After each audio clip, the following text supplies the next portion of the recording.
अच्छा, अब अहमद शहजाद साहब, मैं आपसे ये बात करना चाहता हूँ कि ये एक तो डाइट है ना पाकिस्तान में, जो डोमेस्टिक क्रिकेट में जो लोग फर्स्ट क्लास खेलते हैं, patterns trophy, Quaid-e-Azam trophy, grade 2 की क्रिकेट खेलते हैं, मेरा ख्याल है बहुत कम लोग जो हैं वो इस चीज़ का ख्याल रखते हैं। बाद में जब वो इंटरनेशनल क्रिकेट में आते हैं तो फिर वो ख्याल रखना शुरू करते हैं। तो आप अगर इंडिया और पाकिस्तान के क्रिकेट के सिस्टम का अगर आप कंपैरिजन करें तो आपको पाकिस्तान की क्रिकेट में सबसे बड़ा मसला क्या नज़र आता है? होए होए, बड़ा हैवी क्वेश्चन किया है हामिद भाई। कोई एक मसला तो नहीं है। मसले तो रैंकिंग सब बता देती हैं हामिद भाई, आपके सामने रैंकिंग्स करी हैं। एक वर्ल्ड नंबर 1 की साइड है और वहाँ कंसिस्टेंटली रहती है, और एक जो है कोई 8वें 9वें नंबर की साइड बन गई है। आहिस्ता आहिस्ता सिस्टम ख़राब हुआ है हमारे डोमेस्टिक के अंदर। पूरे का पूरा स्ट्रक्चर रिवैम्प होने वाला है डोमेस्टिक के अंदर। लोगों को की कोचिंग जो है बच्चों की वो अच्छी होने वाली है। मसला ये है कि कोचिंग भी जो है, हमारे जो कोचेज़ हैं डोमेस्टिक के अंदर वो इतने क्वालिफाई नहीं है, और फिर जो उनका ट्रीटमेंट है बच्चों के साथ, आपको तो पता ही होगा आमिद भाई हमारा किस तरह तू तड़ाक वाला सिस्टम होता है। और फिर मेरे ख्याल से मेरिट को प्रिवेल करना बहुत ज़रूरी है।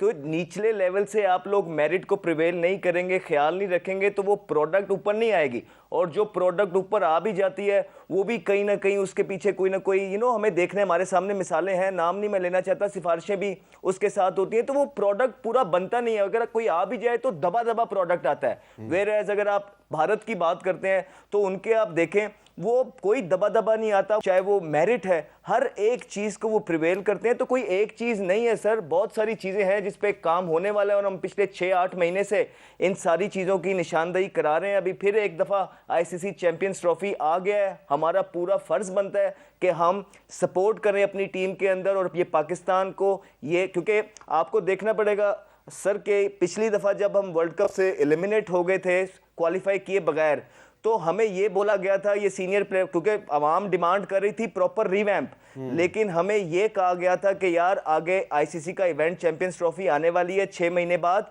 तो अब इतनी जल्दी टीम बना नहीं सकते हैं। तो ये मेक और ब्रेक टूर्नामेंट है हमारे सीनियर प्लेयर्स के लिए भी, और वो लोग जो सिलेक्शन कमेटी में है या कोचेज हैं जिन्होंने एक स्पिनर कम डाला, बाबर आजम को ओपनर बना दिया, आज तो फ़खर भी इंजर्ड हो गए, तो ये सारी चीज़ें जो हैं ये इनके ज़िम्मे है। हम पूरी दुआ और सपोर्ट करेंगे कि इस दफ़ा आईसीसी चैंपियंस ट्रॉफी पाकिस्तान जीते, लेकिन अगर खुदा न ख्वास्ता ऐसा ना हो सका तो ये अपने साथ बहुत सारा सवालिया निशान इस सिस्टम और स्ट्रक्चर पे छोड़ के पाकिस्तान टीम चली जाएगी।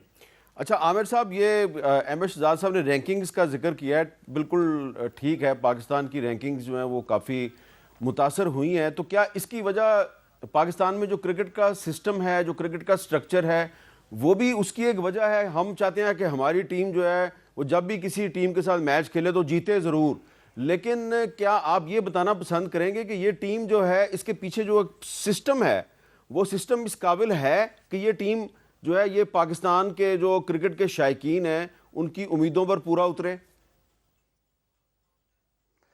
देखिए अहमद ने बड़े अच्छे तरीके से सारी चीज़ें एक्सप्लेन की है, लेकिन आपकी वो डाइट वाली बात से मुझे याद आया कि आपने सवाल भी किया था कि हम कहाँ लैक करें।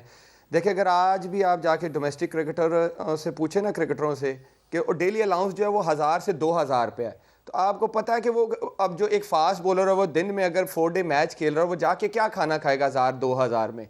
तो ये एक अलमिया है कि आपको डोमेस्टिक क्रिकेट में इन्वेस्ट करना पड़ेगा। डोमेस्टिक प्लेयर्स को पैसे ऐसे देने पड़ेंगे कि वो ट्रेनिंग कर सकें, वो अपने ऊपर इन्वेस्ट कर सकें, अच्छे खाने खा सकें, अपने आप को मेंटेन कर सकें। जब आप स्ट्रक्चर सही रखते हैं, जब आप इन्वेस्ट सही करते हैं तो प्रोडक्ट अच्छा आता है, क्योंकि इन्वेस्ट सही नहीं होता तो फिर प्रोडक्ट भी ऐसा ही आता है, ऑन एंड ऑफ आपको एक टैलेंट मिल जाता है। आप अभी भी देख लें, हम एज अ टीम बहुत कम जीतते हैं। कोई एक आध प्लेयर या 2 प्लेयर टीम में परफॉर्म करते हैं तो टीम मैच जीत जाती है। तो क्योंकि इन्वेस्टमेंट आप जब तक सही नहीं करेंगे आपका प्रोडक्ट सही नहीं आएगा। और हम ये पिछले 30 साल से यही रो रहे हैं कि डोमेस्टिक क्रिकेट में पैसे दें, डोमेस्टिक क्रिकेट में पैसे दें। आपको भी पता है अब इतनी महंगाई है, एक फर्स्ट क्लास क्रिकेटर 1000-2000 में क्या खाना खाएगा? कौन सा अच्छा खाना खाएगा? वो या चने खाएगा या बेचारा दाल खाएगा।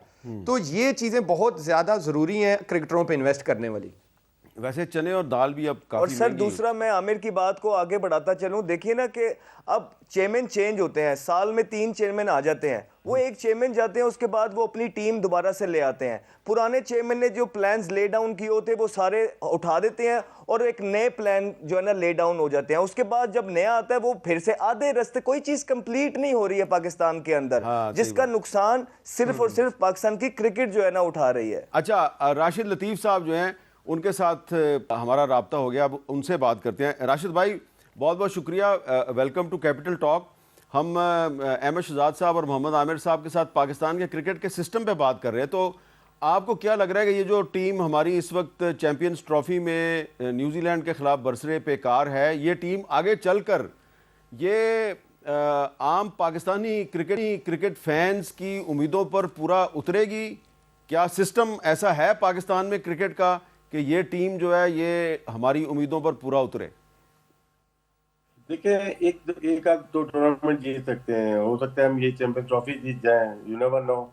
लेकिन जो आपने बात की निज़ाम की, सिस्टम की, वो लगता नहीं है कि अपनी जगह पे मौजूद है। बहुत जल्दी से 6 महीने में, 1 साल में हमारा डोमेस्टिक स्ट्रक्चर चेंज हो जाता है, जिसकी वजह यही है कि चेयरमैन चेंज होते हैं, सिलेक्शन कमेटी चेंज होती है, तो इसकी वजह से हम सबसे ज्यादा असरअंदाज जो होती है डोमेस्टिक हो जाती है। अगर हम शेफील्ड शील्ड लेते हैं या रणजी ट्रॉफी लेते हैं या इंग्लिश काउंटी लेते हैं, वो तो 150 साल से सेम चीज पैटर्न पे चल रहे हैं, वो चेंज नहीं करते अपने आप को, चाहे उनके चेयरमैन चेंज हो जाए या उनकी गवर्नमेंट चेंज हो जाए। सबसे बड़ा मसला हमारे यहाँ, जब गवर्नमेंट चेंज होती है तो चेयरमैन चेंज होता है, चेयरमैन चेंज होता है तो वो अपने बंदे लेके आता है जिसको डोमेस्टिक चलानी आती है या नहीं आती है। आमिर की सुन रहा था मैं, 1000 2000 का बताया इन्होंने डेली वेजेस, यहाँ 250 भी मिल रहे हैं, इसी सीजन में 250 500 भी मिल रहे हैं। और कुछ प्लेयर्स को तो सिर्फ ये बोला जा रहा है आप खेलें सिर्फ और ज्यादा बातें ना करें। हमारा बहुत बड़ा ह्यूज गैप है पीएसएल, पहले हम बोलते हैं डोमेस्टिक और इंटरनेशनल में बड़ा गैप है, अब हम इंटरनेशनल तो छोड़ दें, हमारे पीएसएल में और डोमेस्टिक में ह्यूज गैप आ गया है, जिसकी वजह से हमें बहुत सारे काम करने होंगे। मैं पहले भी बात की है, नकवी साहब तक मैंने बात पहुंचा दी है, वहाब रियाज के थ्रू बस पहुंची नहीं पहुंची। हमारे वाइट बॉल के जो प्लेयर हैं उनका पेंशन नहीं है, क्योंकि कुछ प्लेयर हमारे ऐसे हैं जो कि वाइट बॉल से खेले हुए हैं, जैसे रोमान रईस हो गया, चैंपियन ट्रॉफी खेला हुआ जीता हुआ है, लेकिन वो नहीं खेला हुआ, क्या उसको पेंशन नहीं मिलेगी? तो बहुत सारे काम करने के हैं। बाकी नकवी साहब जो काम करना आता है उनका, वो बहुत जबरदस्त कर रहे हैं, लेकिन अगर क्रिकेट की बात करते हैं, क्रिकेट उनका फोटे नहीं है। क्रिकेट में आपको प्रोफेशनल लेके आने पड़ेंगे, जिसकी वजह से आपको क्रिकेट बेहतर करनी पड़ेगी, स्पेशली फर्स्ट क्लास क्रिकेट का स्टैंडर्ड हमें बहुत हाई करना पड़ेगा। मैच नहीं कर सकते तो लेकिन कुछ ऐसा कर दें कि हमारे प्लेयर के जो कॉन्ट्रैक्ट्स हैं वो अच्छे हो जाएं, चाहे वो डिपार्टमेंट के क्रिकेट हो या रीजनल क्रिकेट हो, उसका स्टैंडर्ड हाई करने की बहुत ज़रूरत है। अच्छा, राशिद लतीफ़ साहब, मुझे कल ही एक प्लेयर बता रहा था, क्रिकेटर बता रहा था कि पिछले साल कायद-ए-आज़म ट्रॉफी में उसको मैच फीस ज़्यादा मिलती थी, इस साल वो मैच फीस कम हो गई है। हालांकि पाकिस्तान में महंगाई बढ़ती है तो उसकी मैच फीस जो है वो बढ़नी चाहिए, कायद-ए-आज़म ट्रॉफी की, वो कम हो गई है। तो ये क्या चक्कर है? मीर साहब, इसमें इंटर डिस्ट्रिक्ट का अगर आपको तो बहुत इल्म होगा, इस्लामाबाद में आपको सारा ही पता होता है क्रिकेट के बारे में, यहाँ पे डेली वेजेस भी नहीं दिए, आपने कैंप लगा दिया, 20-20 दिन के कैंप लगा दिए और कोचेस को भी पैसे नहीं मिले।